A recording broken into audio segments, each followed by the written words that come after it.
She's a very high anxiety person, so it's really hard to have financial conversations with her because she'll either get defensive or she'll think it's her fault. And obviously, I just kind of want to help her with that. I'm just trying to figure out how I can get her on board and not make her feel guilty for just knowing about our finances.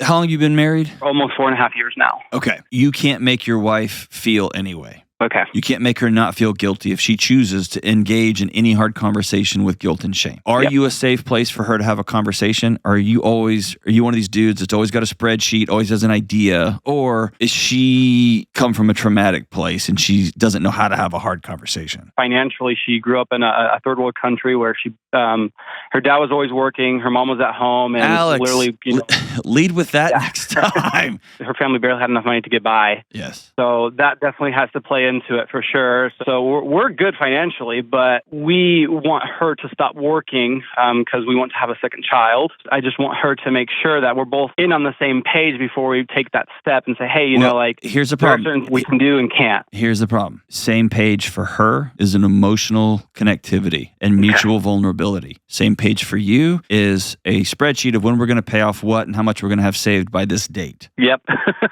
And so if I'm you, here's how I would start this conversation. I would take her out and I would tell her, for 4.5 years, I've loved you, and I've loved you in the way that makes me feel safe, and I'm sorry. And you might say, John, I don't have anything to be sorry about. You're right. You didn't do anything on purpose. Yet here we are. Okay. Right. What most of us do is we try to love the person next to us in the ways that we want to be loved. And when it doesn't work, we just try that harder instead of giving up our need and saying, I love you and I want to be a safe place. Often anxiety is relieved when people feel connected. And right now, I think from what I'm hearing is your wife's coming from a place of scarcity. So the conversation is going to take time to heal. The bigger picture though is, does she feel like she's got a safe teammate that she can do life with and not perform for you? Because I feel like she's probably feeling like she's performing as a wife. And anytime it's like, oh man, we didn't make the budget goal this month, she feels that as though you just judged her performance as a wife that month. And I want you for the next 6 months to get a master's degree in your wife. I want you to read the books she tells you, even if they're